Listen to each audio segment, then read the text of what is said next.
Hi, I'm Terry Newman, senior editor and columnist with National Post, and I have with me today fellow columnist Amy Hamm to discuss the recent ruling on her case by the British Columbia College of Nurses and Midwives and what it suggests about the ability to discuss sex-based rights in Canada while being part of a professional association. Thank you for joining us today, Amy. Yeah, thank you so much for having me. Great. Actually, before we go into the details of your case, tell me about why you wanted to become a nurse in the first place. Sure. I mean, my mom was a nurse before she retired. I think that was a big part of it, and I just had lot of respect for seeing what she did and seeing how valuable the work of nurses was in the healthcare system. Definitely, and we definitely need more of them today. We sure do. We need a lot more of them. We need a lot more, that's for sure. Yeah. So let's just start. When did this all happen? What triggered the investigation? So, starting around 2016, I was noticing mostly online this change in a discourse around the topic of sex and gender. There were these words like cis and heteronormative, these sort of strange things that were coming into common usage, and I was puzzled by them, and I went down a bit of a rabbit hole, and then I sort of realized what trans activism was about, and I thought that it was strange that women were suddenly being told to shut up about their own experiences or their own bodies. It was concerning to me, so I wanted to learn more, and the more I learned, the more concerned I grew. So I started talking about it, I started writing about it, and even organizing events in Vancouver to bring in other guests to talk about this topic publicly. And that obviously caused a lot of backlash and sort of led to where I am now. Right. At one point, there was a billboard involved. Yeah, so that was that actually triggered the investigation of the BC College of Nurses and Midwives. So after I was involved with a friend in putting up an I Heart J.K. Rowling billboard, this happened in the context of J.K. Rowling coming out with a brilliant essay, which I've written about for the National Post. She defended women's rights, and she stood up for women who were saying that we deserve our sex-based rights, sex-segregated spaces in prisons, rape shelters, our sports. And she received so much public backlash, threats of death, threats of rape, so much abuse. And it was wonderful to see a woman coming out publicly in defense of women's rights. So anyways, this was the context that it happened in. So the billboard went up and it caused a lot of backlash in Vancouver.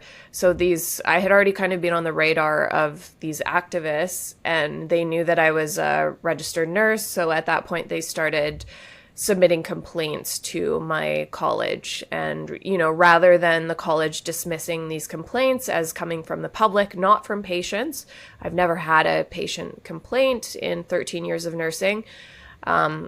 Rather than saying these are politically motivated, it has nothing to do with her job, it's her off-duty conduct, they chose to investigate me instead. So in terms of the investigation, were you, as soon as the investigation started, were you immediately laid off? No, so that was back in 2020, and I've had my license this entire time. I still do have my nurse's license. Mm-hmm. And while I haven't worked in almost a year, because of issues that I had at Vancouver Coastal Health, which I'm sure we'll get into, I've been able to work as a nurse. I've never been suspended or anything like that. And there's, no issue in terms of caring for patients whatsoever. Everything that has happened has been off-duty conduct, as they say. This investigation eventually led to disciplinary hearings. Can you tell me a little bit about them? When did they start? How long were they? What were they like? Yeah, it's been wild. So the college, at first they tried to do a consent agreement with me.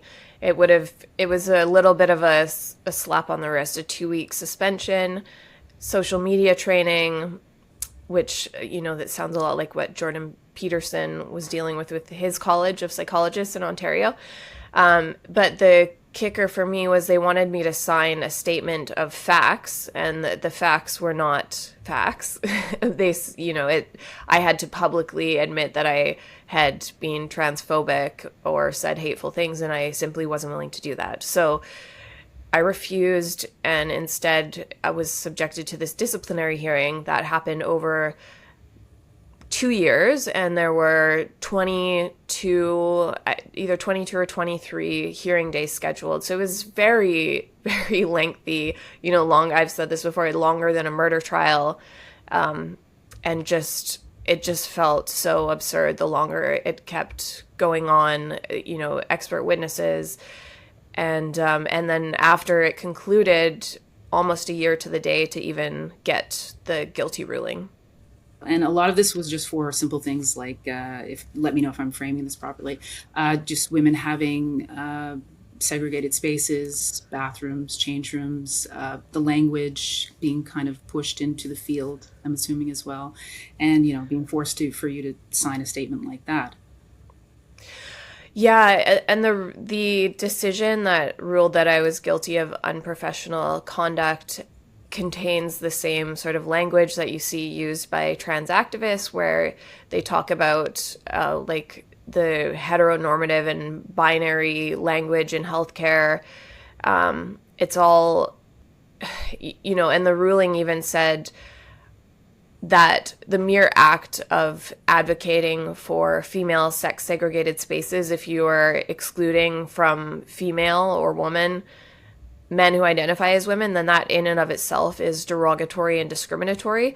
And then goes on to say that, if I had simply said it in a nicer way, then it would have been okay. But that's not true, because they've actually said in their ruling that they would have found it discriminatory and derogatory, and it would have been unprofessional conduct, just the mere act of saying women deserve sex segregated spaces, which is something that we're entitled to.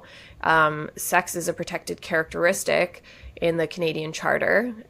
So they're wrong about that, and they contradicted themselves in their ruling. Yeah. Just as a nurse, but even not as a nurse, like as a woman, why is it important that we have sex segregated spaces in the first place? It's so important, and it's sad that I think a lot of us have forgotten why we need it in the first place. And maybe it's easy to do that when you have them and you live in a safe culture. But as we've already seen, since we've lost those spaces in Canada after Bill C-16 was passed, which added gender identity to human rights codes across the country. And then it allows for people to self-identify as females and enter rape shelters, prisons, sports, as I mentioned. So we've already seen males doing this in Canada. There are numerous stories of women being raped and abused in rape shelters and domestic violence shelters in Canada. We have male rapists and sexual predators housed in women's prisons in Canada, including one out here in BC who now, and I've also written about this person, goes by Tara D'Souza, who is a pedophile and has, raped an infant and drowned a toddler, now resides in a female prison in BC that actually has a mother-baby program.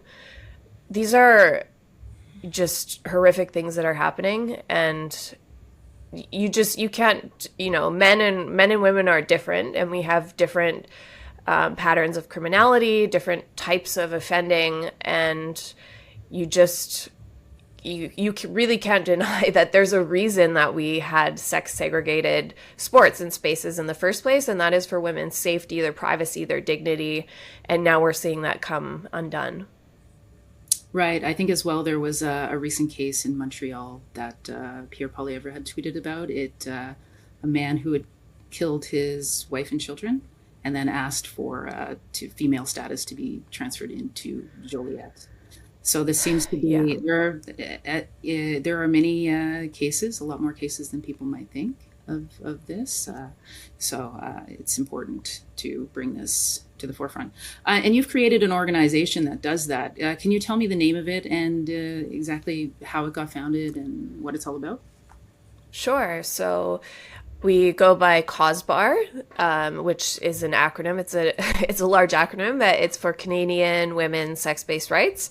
And we formed after C-16 passed. And one of, kind of the impetus was a lot of group of women expressing their outrage after the BC Human Rights Tribunal case of Jessica Yaniv, which most Canadians are familiar with. It was the testicle waxing hearings. So a group of women who had their ear to the ground and were already familiar with the topic, that was sort of the moment when they decided we've had enough, and just we came together and said, there's no such group like this in Canada, though there have been groups that had formed like that in the UK, which is several years sort of ahead of us in this female movement to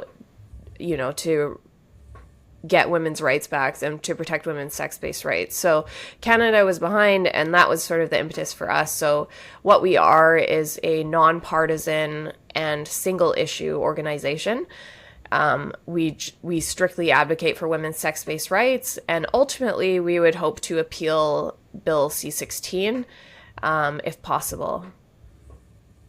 Okay, great. And if other women or people in Canada want to get involved, how would they reach you or the organization? Yeah, we are at COSBAR.ca, so it's CAWSBAR.ca. We have hundreds of associates across the country. We're growing every year, and it's very easy to reach out to us. So I would highly recommend doing that. I also want to preface this whole verdict of professional misconduct by saying that you haven't been found guilty of any human rights violations or any hate crimes. And as you pointed out earlier, your record at work is impeccable. Now, given that, what would you say to the people who would say, now because of these comments or your activism, we wouldn't trust you as a nurse, for example? Yeah, I mean, it's just so fundamentally wrong to suggest that. And, first I would have to say there's nothing wrong with the beliefs that I hold it. And I know that a majority of people do hold these beliefs, because it's actually a fringe belief to think that there are more than two sexes and to think that humans can literally change sex. Those are strange beliefs. But anyways, regardless of what anyone's beliefs are, we live in an open society. We can tolerate other people's beliefs, and we recognize that healthcare professionals have a duty of care, and every single professional goes to work every day, and they have thoughts and beliefs that they don't allow and that they can't allow to impact the work that they do. So, that's not something that has ever been an issue. And not to draw a comparison either, because I've been accused of this with, if you point out people who abuse self-identification policies, and then you're accused of saying, well, then you're saying all trans people are predators. No, I'm not saying that. But also, as a nurse, I've cared for all sorts of people. I've cared for domestic abusers. I've cared for murderers. I've cared for pedophiles.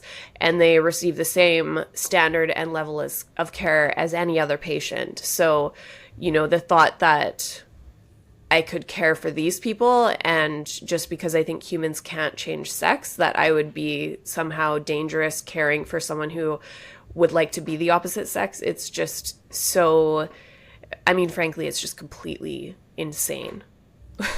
Your employer recently, not long after the ruling, dragged you in to be fired. What was that like? Yeah, that was 8 days ago. So I was a registered nurse at Vancouver Coastal Health for 13 years, and partly bolstered by this ruling. And, the public had been complaining to my employer the entire time that they had also been complaining to the college. So I've had this issue going on, but it's all been confidential. And obviously now I've been fired, but it was very devastating, of course, to lose my job for standing up for women's rights in my spare time. And so like I mentioned, they used the BCCNM ruling as part of the justification for firing me. And that's a ruling that will be appealed at the BC Supreme Court. So that was difficult to see. Yeah, sorry, I don't want to get emotional about. That's okay, understandable. And so you answered one of my next questions. So you are going to be appealing. Yeah. How has your union been so far? Have they supported you? I've only had one meeting with the union thus far, and they have so far been supportive. You know, we did have a discussion about the fact that I recognize that that some people in the union really strongly disagree with my position, and that I'm nervous about getting fair representation, or the representation that I deserve after having paid union dues for more than a decade. So far it seems as though they are interested in doing their best work for me. So I'm relieved by that. Absolutely. I'd like to leave our audience again with just kind of a sense of why is it so important that women, regardless of being a part of a professional association, be able to speak about sex-based rights in Canada right now? Why is that so important? Yeah, you know, we've already talked about the fact that it's our privacy, our safety, our dignity, and it's more than that, because it's also, you know, when I started talking about this, it was about the women's rights issue, and now for me, it's just as much about free speech. I've become a free speech absolutist over the last several years, and it does come down, if you don't have your freedom of speech or freedom of expression, as we say in Canada, you really can't defend any of your other rights. So it's about that, and it's also about medical scandal and, you know, pediatric gender affirming care. There are so many things that are connected to this issue. And then it's also about the fact that if you're in any professional role in Canada and you have a regulatory body, we can't allow professional regulators to exercise this amount of control over people's lives. Who would want to be a professional in Canada when you know that whatever the prevailing or popular or trendy orthodoxy is going to be enforced upon your life in such a way that you can't speak your conscience, even when you're not at work. You know, you can't, you have to stay silent. That's just not any way to live. So I want to thank you so much, Amy, for coming to talk to us about this. And I want to apologize to the audience about the technical difficulties last week. But I'm so glad that we got Amy back on to talk about her case. And I wish you the best of luck going forward in your appeal. And I'm sure you'll keep us updated. Thank you so much. I will, for sure. Thank you, Amy. And thank you, viewers. Yeah.